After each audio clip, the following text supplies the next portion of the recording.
Well, it's been a dreadful season for CSK, no doubt about it. And here's what Suresh Raina had to say. He said this, Pezra. He said, if the Eagles do not fly for 4 days, that does not mean that the Pigeons control the skies. This is now a pigeon tournament. It's a tournament for pigeons. That's what this tournament is now. Suresh Raina says it. I'm saying it. You're thinking it. This is a tournament for pigeons. Pezza, welcome to the Indian Pigeon Tournament. Couldn't have put it better myself. Took the words right out of my mouth. Must have been while you were kissing me, actually. Once again, first versus 10th. First at home, 10th a team where literally the IPL this year has passed them by. Yep. So naturally, a record-breaking defeat for the team who is first at home. In the Pigeon Tournament, where our coverage is looked after and sponsored by these guys. 10 minutes, Andre. Boys, big basket. 10 minutes, Andre, big basket. 10 minutes, Andre, big basket. Big Basket, delivering in 10 minutes. Welcome to the Big Pigeon Tournament and the breakfast after that. Pezza, Chennai made 230. Of course they did. It's their biggest score this season by a distance. And then GT stumbled to 147. The game was over in the first 5 overs. The power play. I saw it coming. It's the most obvious result. If you couldn't see that coming. Nobody wants to fucking win, okay? Nobody has any interest in winning. There's big games coming up the next 2 nights. And we're excited before the next 4 games of the finals, okay? We're all excited for it. Or is it 3? I can't remember. But we're excited for that. You're dizzied with excitement, so much so you can't remember. I can't wait to see which pigeon's the best pigeon. I don't know what I'm watching, but all of a sudden, the teams that were shit before the break are now the best teams in the tournament. Yeah. Class has just hit a 15-ball 100, and Sunrise have won 3 in a row. Now CSK are good. I'm very confused what this tournament is anymore. Well, I thought India's new Test captain, Shubman Gill, he put it best when he essentially said, well, teams that have got nothing to play for come out all guns blazing. Yeah. Which I thought was a wonderful example, not of petulance, as some have suggested. Oh, okay, yeah. But of just wisdom, just pure wisdom and truth. Yeah. Look, first thing he goes, CSK goes big, and they shared it around as well. 17-year-old kid Matra showing Tripathi how to wear that helmet. 30 off not many. Conway, Irville as well comes in. Yes, of course. Yeah. Jadeja Dubé, Matra subjected Arshad Khan to some heavy treatment at one stage. CSK 68 from the power play. Of course, equal highest this year for them. Of course it was. Yeah. Of course, anybody could have seen that coming if you've watched the game for 2 minutes. All the patterns led to this happening. Exactly. So CSK's best performance of the season have come from 3 guys who weren't in the fucking team before it started. I don't understand which are the good pigeons. Irville takes down Rashid and Sai Keyshaw before Keyshaw gets him. As you said, the young guys get it done. Yeah. As you said, none of them were in the squad at the start of the year. Brevis, Irville, Matra. Yep, that's right. This was pointed out by Kartik Krishnaswamy. Wonderful innings there. I was going to say knock. An innings, which is the word I use for a piece. Which is what others use for a penis. Oh, okay, but really, I mean an article. Yeah, that's a nice innings. How big is it? 8 inches? Yeah. Now, this is where we're at. Cricinfo described Matra and Irville's knocks as blazing 30s. Yep. And who could disagree? Mm-hmm. He goes, we live in a world where a 60-ball 100 loses you a game and a 12-ball 30 sets you up for life. Yep. Why build an innings when I can clear the front leg and flat bat it over mid-on? That's the world we're living right now. Bring on the Saudi T10 League. Yeah. This is too slow for me. Yeah. Put a gun in my mouth, kill me. That's a bit much. The Pigeons are controlling the skies. The Pigeons are controlling the skies, guns, flat bat. What does that make Jay Shah? Head of the coop. Indeed. Devil Brevis. Actually, we'll do FLASHDOG with Devil Brevis. FLASHDOG.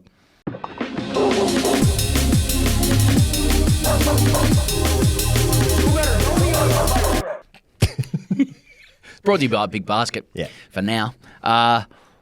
That boy Wonder has been very consistent for CSK in the last. Yes, he has been in the half season that he's had with them. 225 runs in 6 innings, average of 37.50, and a strike rate of 180. Yeah, he's delivering on the promise. Yep. This is, Are the young guys succeeding at CSK embarrassing, the old guard? It's interesting. It's an interesting thought because Dhoni, in the press conference afterwards, Dhoni would have seen this coming. His speculation, obviously, about his future in the game, and he said, well, if players retired based on their form, I would have seen guys retire at 22. Now, I don't know what the fuck that's supposed to mean. Well, it's genius. Because he's saying okay, it hasn't been my best season. That doesn't mean I can't still do it. Now, usually when a guy's 85 years old and he's not doing it, it would suggest there's a steady decline there. That's not me saying that. Well, he didn't get a bat in this game, to be fair. He didn't get a chance. That's the only thing that went wrong for it was a CSK. letdown. Now, so BREVIS, so there's 3 guys who won this game who weren't in the team beforehand. Yeah. They've had a bit of, I feel like CSK's win, I'm tying it a bit into Sunrisers' 3 wins in a row when their season's been done as well.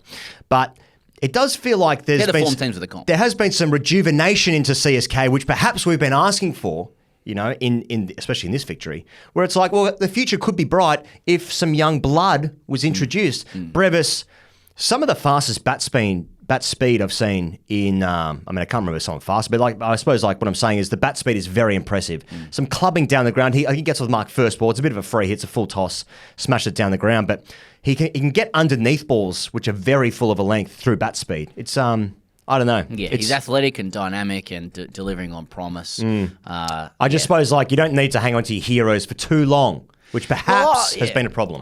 This segment's about BREVIS, but let's talk about Dhoni's retirement, naturally. Yeah.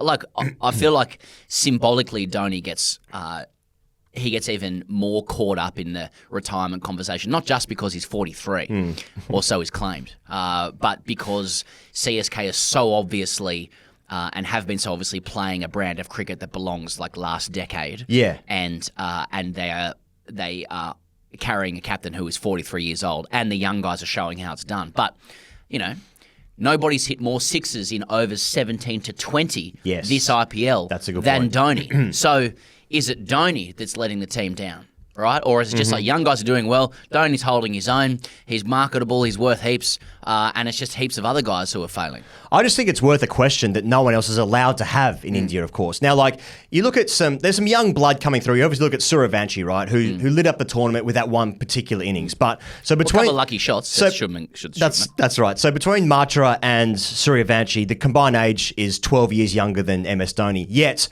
those two teams are 10th and 9th. Yeah. So that's not a silver bullet to success. I'm just saying you can see young blood coming through, and perhaps some previous tactics that belong a decade ago are anchoring teams down the bottom. It's just a thought. Yeah. Other thoughts are CSK have been playing an old school brand of cricket, going too slowly, not going fast enough. They're going to finish 10th. Sunrisers are the opposite end of the spectrum. They'll finish 9th. So it's almost like there's more things that contribute to winning a game of cricket. GT, on the other hand, he goes here, 3 out, all out. And they lost 3 wickets in the power play. It's the first time that's happened this season. Is it a soft underbelly, he goes? Yes. Because so for the second time running, GT concedes 230 in the first innings, and the middle order are asked to do something, and they can't even get close. Well, last game they did, but I think their last 2 games they've had to chase 235 and 230. So that extra scoreboard pressure does put an added impetus and incentive for the top 3 guys to break the back of that chase somehow. Now, that's a hell of a lot of pressure, especially in T20 cricket where, consistency is... all the players say, you're not going to be consistent. If you stick to your process, you'll be successful over the long term. But, now JT have had to chase enormous totals, and they haven't been able to do it because, basically, one of their top 3 hasn't scored 100. So... I think Rutherford and Shurat Khan, the last game, they got themselves in a position where they could have won that game. So they're good players as well. But if you're consistently chasing 230 plus, how many times are you actually going to chase that? Once out of 5, 6, whatever percentage works in this favour of this conversation. But I don't know. I'm more inclined to say the bowling has just been a little bit unders than the batting. Yeah, huge call when you concede 230. Bowling probably not so good. Yeah, it's probably the bowling, especially actually. if you concede it to CSK. Yeah. But I did like. Look, you think we wonder if Dhoni has can conduct his work in a wheelchair, but he had a slip in for Shubman Gill, didn't he? Yes. The master and the apprentice. Yeah. Shubman had hit a couple of boundaries. Yeah. GT got off to an okay start, 20 odd on the board, but Dhoni says to the slips, just move a little bit to the right there. Yeah. Just move a bit to the right, and I'm going to keep a slip in for Shubman as well.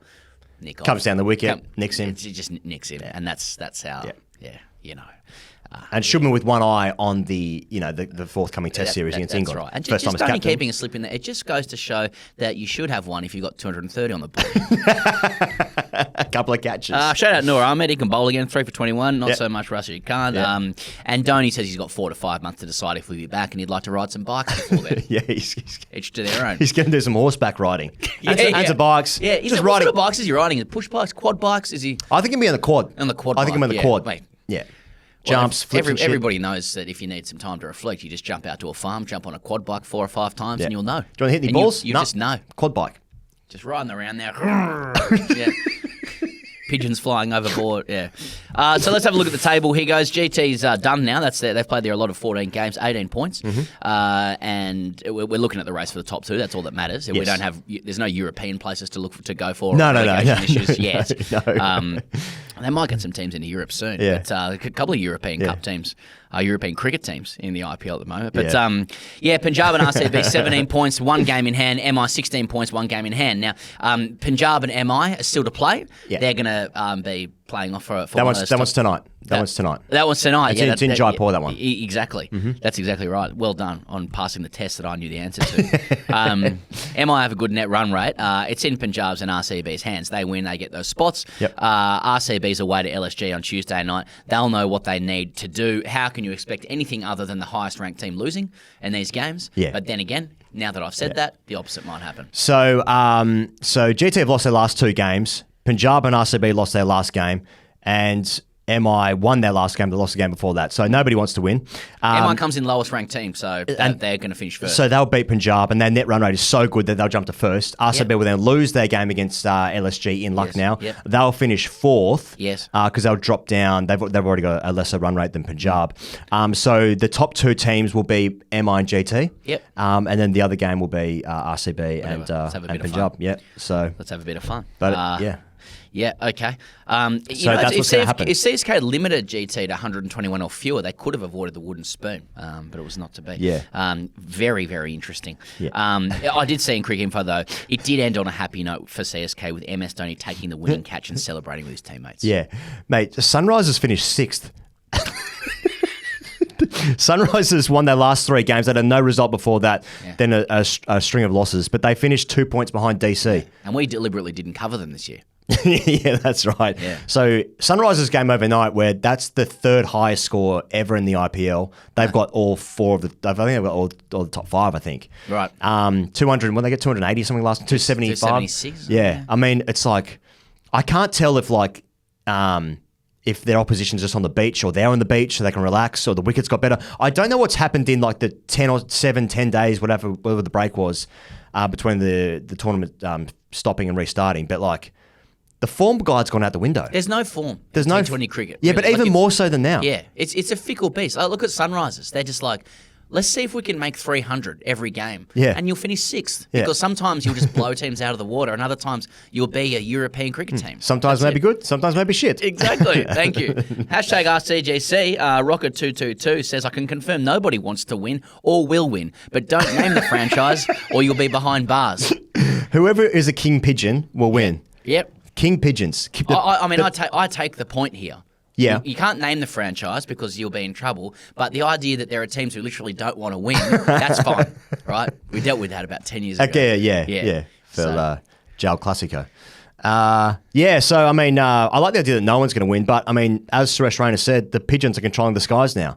The Eagles have had 4 days off.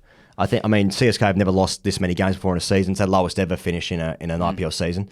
But the Pigeons are controlling the skies, and I think that's where we're at in this tournament. Look, I'm going to be lifting the hood here. After we finish these recordings, we have a discussion, a very important creative discussion about what the title of each show will be. And if it's not, this is a pigeon tournament or the pigeons are controlling the skies, I'm going to be very, very, very disappointed. It used to be Jay Shah Supremacy, That's and right. now it's Pigeon Supremacy. Okay, maybe the pigeon supremacy. Which was the final movie of the Bourne series. Yeah, of course. Yeah. Bourne Ultimatum, Bourne Supremacy, Yeah. Pigeon Supremacy. Yes. Thank you. Well, that's the end of this breakfast pigeon tournament. for us today. We'll be back tomorrow, though, to wrap up probably the biggest game of the tournament so far. Huge game. MI Punjab, or Punjab MI, I suppose. And then, of course, finishing up the fixtures with the next game, LSG and RCB. And then the final start. It's getting hot. It's getting hot here. It's getting hot here in this tournament. So we'll see you and the rest of the Pigeons tomorrow morning. Cheers.